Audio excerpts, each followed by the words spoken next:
They don't always hit you. They don't have to. A look of disapproval, a withheld word, a door closing quietly but coldly, a love that is conditional, dangling in front of you like a treat for obedience.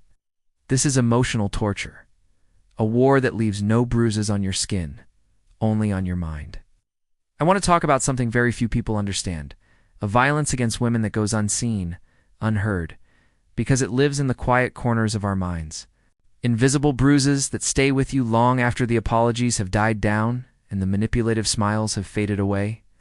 I'm going to talk about the emotional scars left by emotional abuse, a scar that stays with you even after you've left. It's the reason why so many women stay in relationships far too long, why they come back to an ex, or why they find themselves still answering to the needs of a toxic relationship. It's called trauma bonding.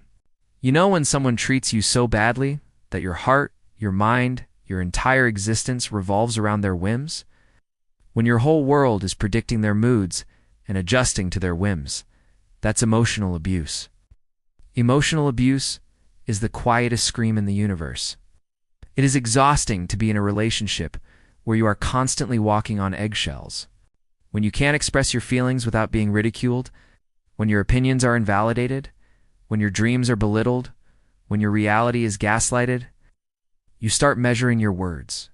You tiptoe around their moods. You watch. You observe. You learn to be nothing so you don't set them off, so you don't feel the rage, the cold shoulder, or their cruel sarcasm.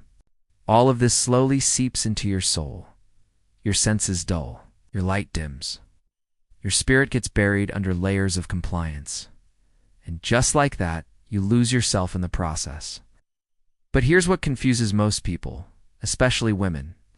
They never hit you. Most abusers are masters at making you feel that you are the problem. They teach you to doubt your memory, question your perception. Did it really happen that way? Nietzsche once said, "He who has a why to live can bear almost anyhow." But what if they become your why? What if the person who claims to love you is the one you must survive? You are in a constant battle to appease them, to anticipate their needs, to mold yourself into whatever they want you to be. Their silence is louder than any scream. When they withhold communication as a punishment, it's as good as a smack. When they refuse to explain, you feel the sting of humiliation. When you try to express how you feel, they smirk. You're overreacting. Always. You are too much. Again, always. Have you ever been in a situation where you felt that you were losing your mind? Where your reality was constantly challenged? Have you ever been in a relationship where you had to put on a mask to survive? Share your story.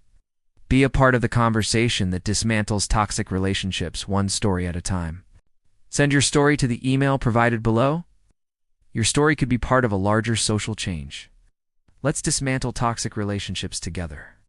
What happens when your whole world is their whims? When your emotions are invalidated? When your feelings are mocked? When your reality is denied? You learn to doubt yourself. You question your perception. You're trained to erase your history. That did not happen. They say you're making things up. They say you're too sensitive. They say you're overreacting. They say it enough times and you start believing it. You carry the burden of their lies and you start questioning your sanity. You wake up one morning and you realize you're not in love with them. You are in love with the idea of love, with the ghost of what could have been, with the fantasy they sold you, and you find yourself in a paradox.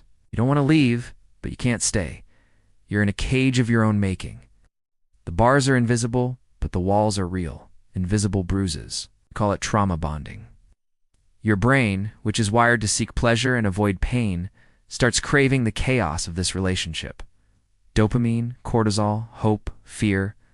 You're a puppet and they're controlling your strings. You're a slave to their indifference. You're addicted to their sporadic affection. You're codependent on their presence. You're thriving on their validation. You are dying for their approval. You're waiting for them to come back. But this time, it will be different. They will change. Keep waiting, hoping, praying, but all you're really doing is prolonging your pain. You ask yourself, why do I feel this way? Why does my happiness depend on someone who doesn't care about me? Why am I still in love with someone who doesn't love me back? And then you realize you are in love with the feeling of being in love, with the illusion of a past that never really happened. Let me tell you something about toxic love. There's no right time to walk away. There is no perfect ending to an imperfect situation. There is no closure in an abusive relationship. Closure is a myth. I say this because I know that when you're in the thick of it, when your whole world is turned upside down, when you're struggling to hold on to your sanity, when you're doubting yourself and questioning your memories, it feels like there is no way out. It feels like the problem is you. It feels like you're the one who needs to fix. It feels like if you could just mold yourself better, be less needy, speak less, feel less, then maybe, just maybe, they might love you back. But let me tell you something, it's not about you. It's about the person who's incapable of giving love, the person who finds joy in taking, not making, who feeds off your pain and thrives on your submission. Trauma bonding is like quicksand. The more you struggle, the deeper you sink.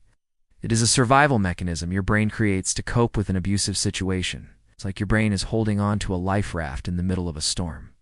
But here's the hard truth. The life raft is just a mirage. Trauma bonding makes you dependent on the very thing that's hurting you. It creates a cycle of longing and attachment, making you crave the very chaos that's destroying you.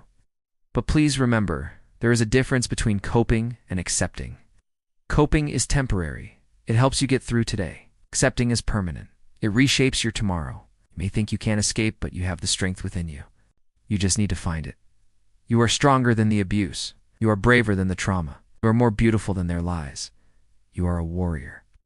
You have been through hell and back, and you survived. You have carried the weight of their actions and kept going.